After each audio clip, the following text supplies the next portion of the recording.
Hey guys, what's up? We're here for the last part of Lana's scenario in Hyrule Warriors. I had a complete brain fart there, I almost said Twilight Princess. But we are at the Palace of Twilight, so we're moving along here, and we'll do Link's scenario and start wrapping up towards the end. But kind of sad that this is going to be the last little bit in the Twilight Princess realm, but I'm looking forward to Link's since it takes place in the Skyward Sword realm. There we go. God, couldn't spit that word out. And I get to use the spell book this time because it was the recommended. Lightning was the recommended element for this level, and that's what Lana's spell book. But this is, like I said in the last video, out of her two styles, this is the one I prefer a little bit over the other one. For some reason, I'm just not a fan of that spear. Once I finish these two, or this mission and then the two of Link's missions, I will unlock Zelda. That's the only thing I actually looked up on the internet. I wanted to see when I unlocked her because I was getting kind of curious, like, was it an in-game thing or what? But once you finish Lana's, Link's, and then Sheik and Impa's scenarios, you get to unlock Zelda, which is what I'm looking forward to because I'm really curious as to how she's what her fighting style is gonna be like, and if it's anything like the fight with the Zelda impersonator, then it's gonna be badass.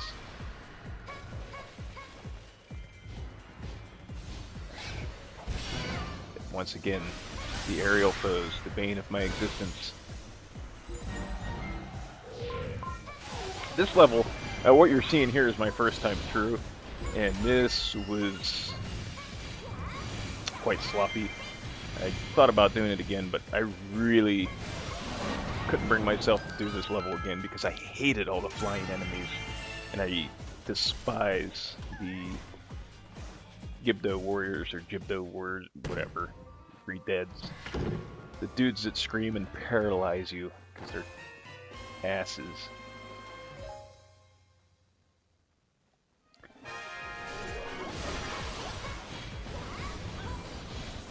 I plan on, when I get done with all of this, I'm going to do a thoughts and opinions video. But unless this game takes a real hard downward turn,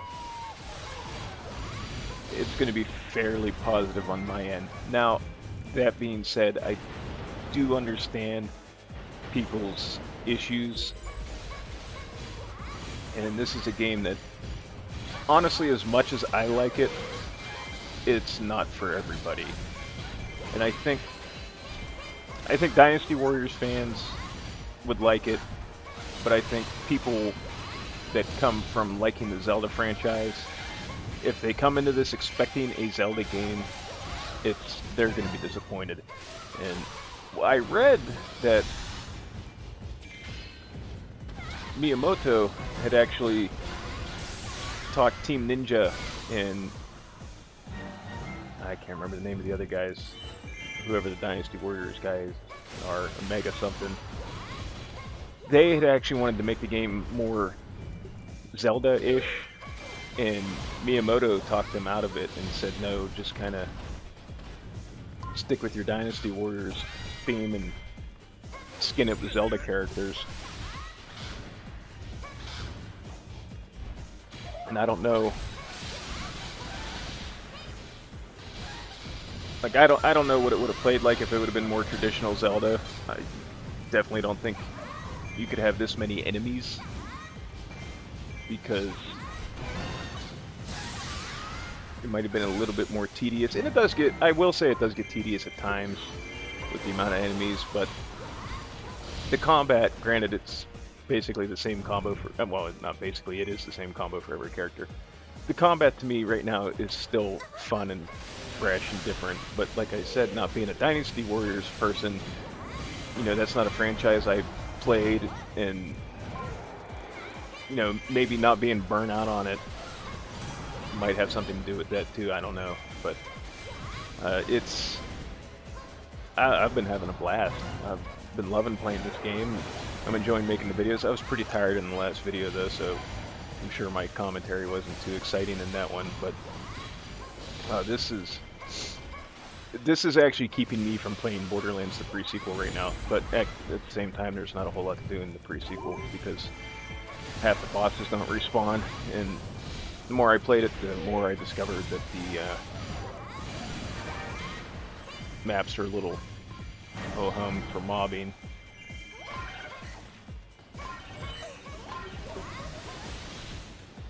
But this, yeah, I kind of figured I would like it. I didn't realize I would like it as much as I do. Am I going to put forth the effort to unlock every single thing in the game? I don't know. If I do, I definitely probably am not going to put forth the effort to document every single thing I do in the game, but you know, that's neither here nor there. But like I said, it's a lot of fun. And it's at least, if you're at the least bit curious about the game and you have a Wii U, it's at least worth a rent just to give it a try.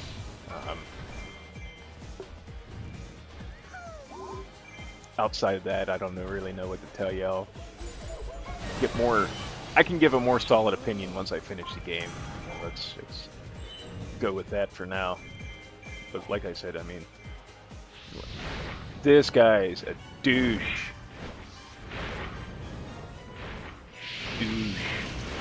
This was the first time, like I said, in the last one, I thought I failed the mission, but I didn't like.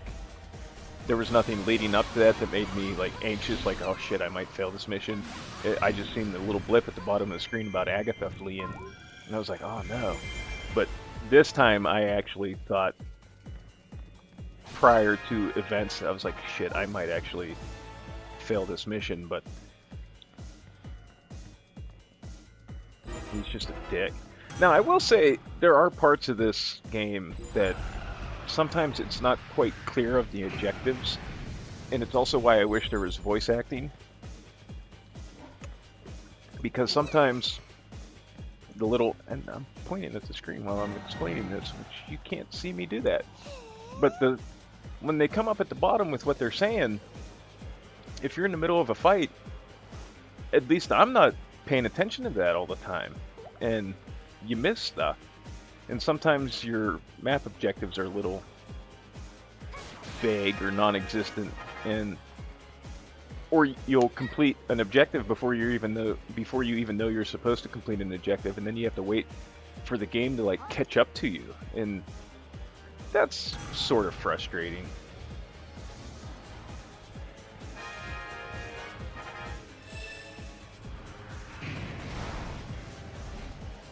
And this map's kind of a pain in the ass to get around too.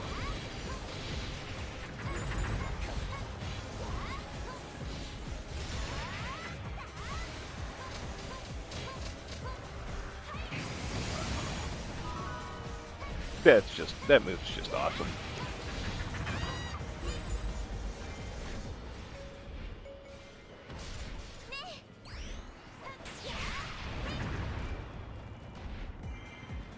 That dude, the way they did the BMOs in this game, it kind of harkens to the weird octopusy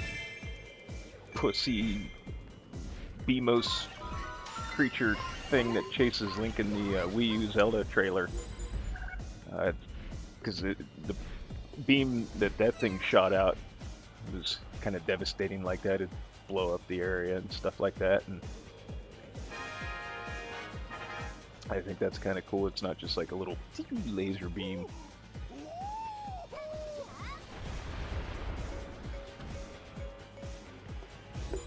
We get to fight Zant in this, which in Twilight Princess, that Zant fight was pretty epic. I will say that.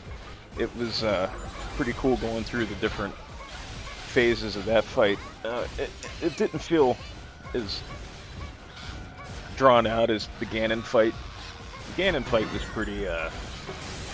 pretty epic too, but man, that fight was long. Between fighting Zelda, fighting him in his beast form, the horseback fight, and then the sword fight. There's a lot of time there in that.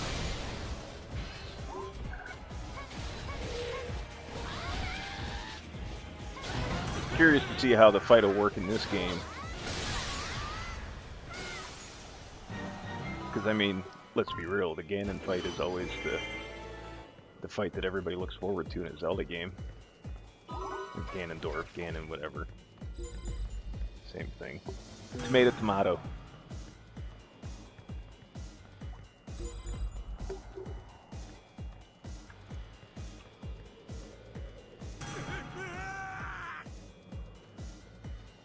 Yeah, everybody needs help.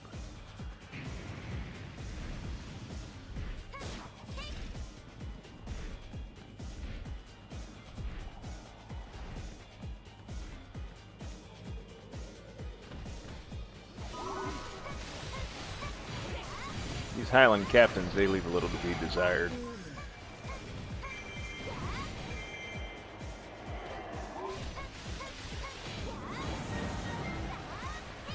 Okay, these ones are ReDead Knights.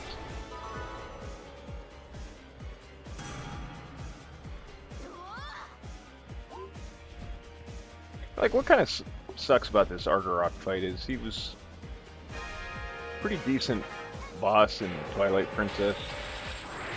This fight, not so much.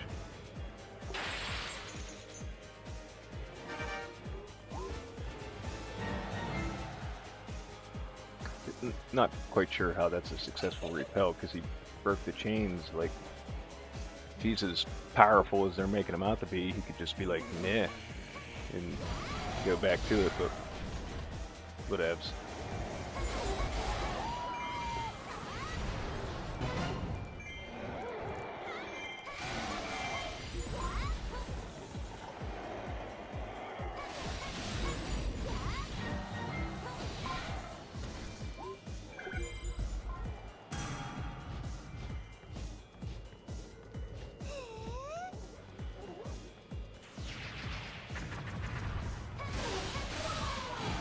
I like how he stopped right there, like, you!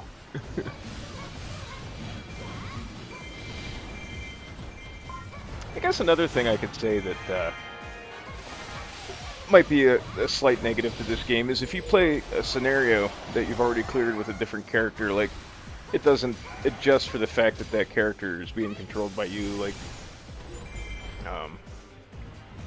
which, I mean, I guess that'd be a little bit resource intensive to have the scenario varied depending on what character you're currently using, but that would have been a nice little touch. Like if you're using Agatha, then it's kind of weird to have the commando going after the NPC Agatha, which I don't even know if you can use her as a fighter, but it's just one of those things. Or like if you use Midna in the previous mission, then you're fighting yourself, essentially. Where'd his helmet go?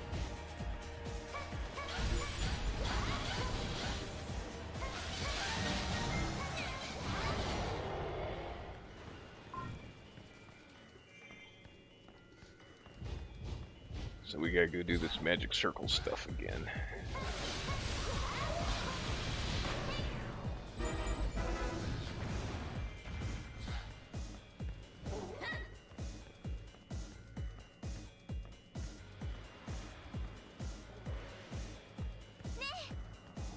This is the first background music, too, that really isn't, like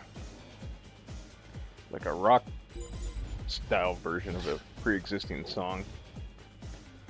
I take that back. The Elden Caves might have been different. I can't remember.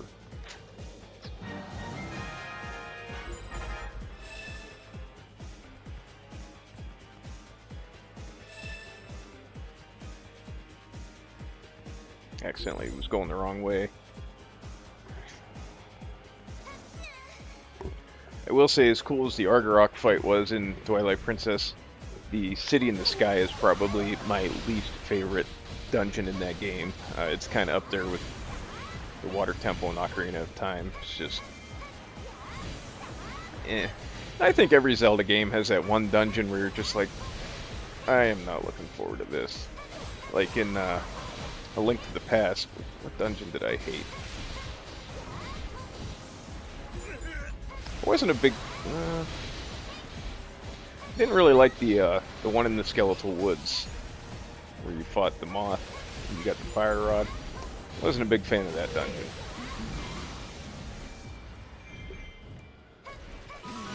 The first Zelda game, I can't really... The dungeon doesn't really spring to mind that I didn't like.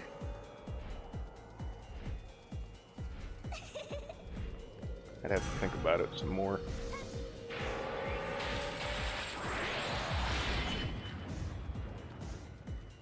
In Link, or The Adventure of Link, it wasn't really a dungeon that I hated, but man, I hated Death Mountain. Oh, Jesus. Because Death Mountain and The Adventure of Link just ramped up the difficulty very early on, and The Adventure of Link was a hard game to begin with.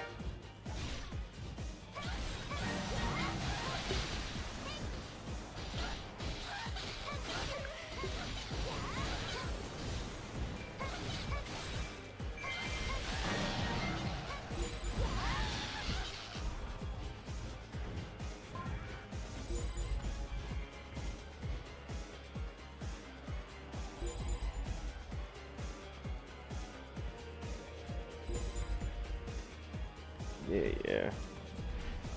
Art Rock's kind of becoming a nuisance in this.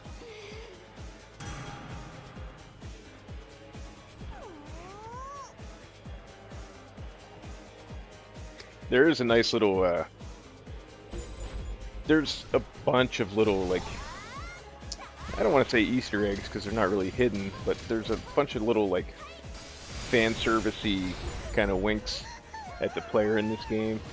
And one of the really big ones is coming up here soon that I think a lot of people will be amused by, that are especially people that are fans of the game that it's from. Which, I really have to play Majora's Mask because like I said, I had an N64, but I didn't have the RAM expansion, so I couldn't play it. But now, I mean, you can get it on like the Virtual Console or whatever. No, I don't think you can get it on the... I think you can get it on the Wii Virtual Console, but you can't get it on the Wii U Virtual Console. I don't think.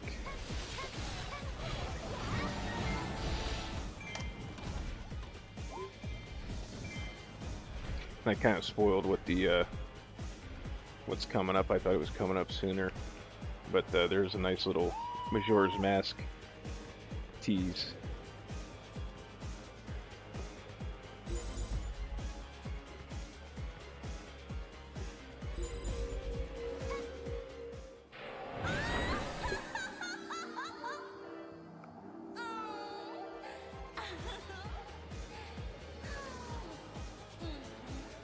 I didn't get too adventurous with the fairies, or the great fairies, because every one of them looks the same.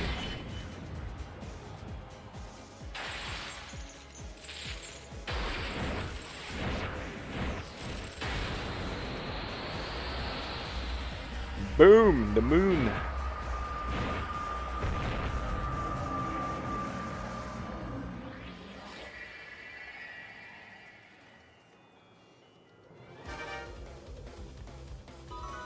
Take that, crappy dragon.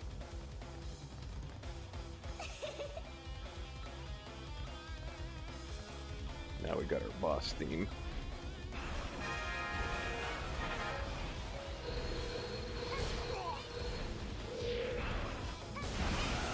Huh. I don't have any, doesn't look like they have any N64 stuff on the, eShop. That kind of sucks.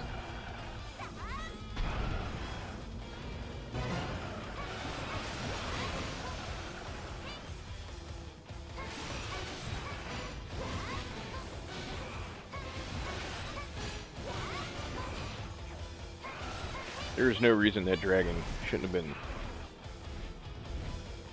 at least half his health should have been gone after being hit by a freaking moon. butt.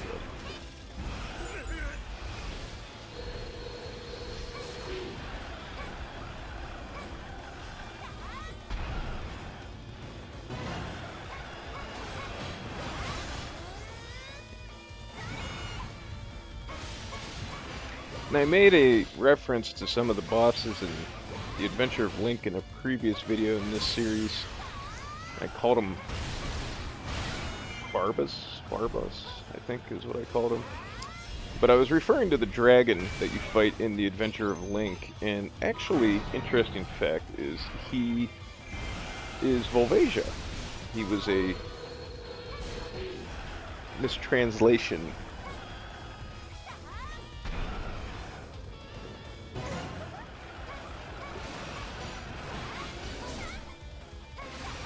Stupid ReDead Knight.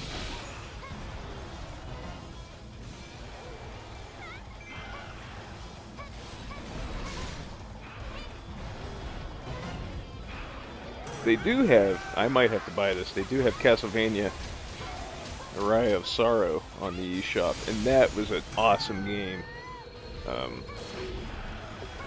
Probably outside of Super Castlevania 4, my favorite side-scrolling 2D Castlevania game. Yeah, I know people are like, Symphony of the Night, but Araya of Sorrow is just a badass game, especially for on a handheld device. And I didn't have a Game Boy Advance, I played it on an emulator, but it was still a badass game.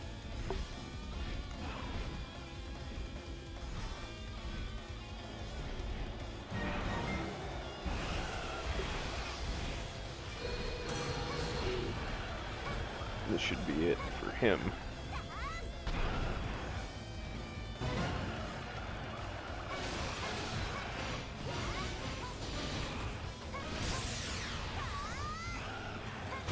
And that's that.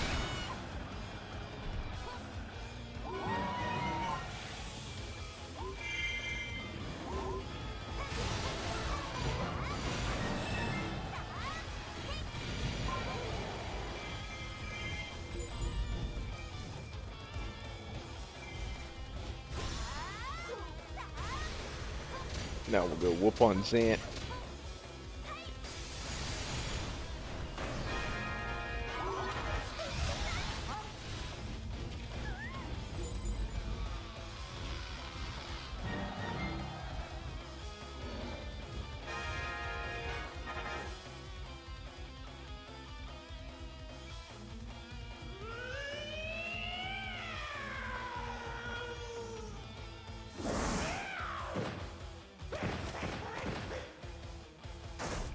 I don't remember him being quite that,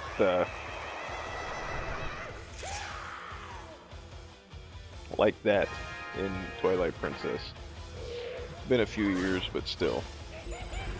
Actually, ironically, the way they made him behave in that cutscene kind of reminded me of the clown from Devil May Cry 3, Dante's Awakening, or the Jester. I don't know if any of you played that. That was a badass game.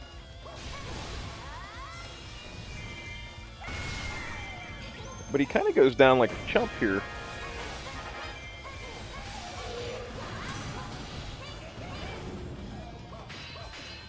Or maybe not. Maybe I was thinking of something else.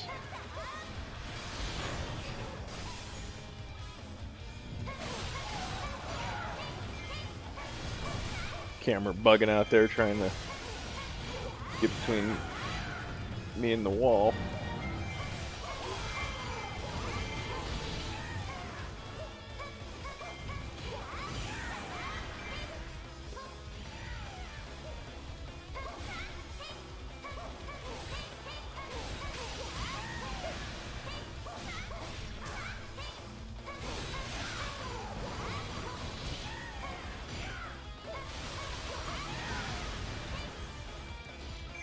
Yeah, this wasn't the fight I was thinking of. There was one I had to fight a boss, and the boss just went down like a chump. I'm pretty sure he bitch slapped me right there.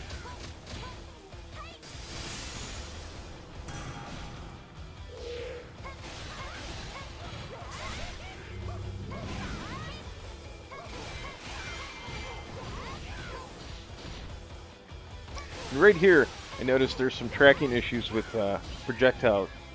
Like, if your combo ends with a projectile, right here, for some reason, it wouldn't target Zant, it would go for the mob behind him.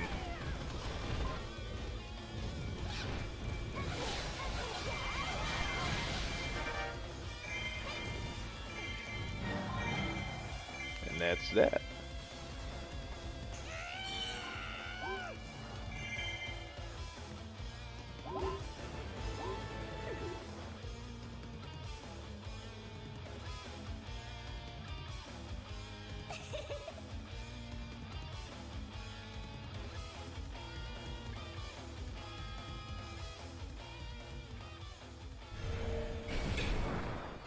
Little cutscene here.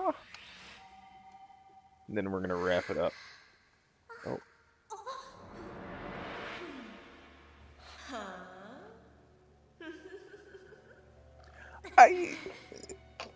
Her design's kind of growing on me. I still think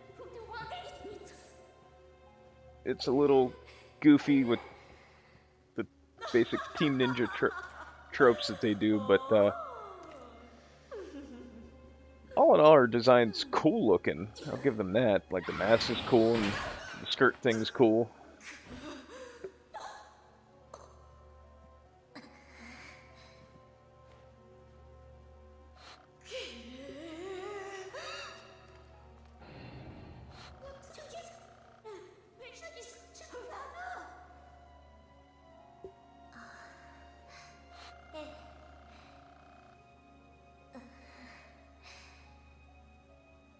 My biggest complaint is you can't advance the dialogue.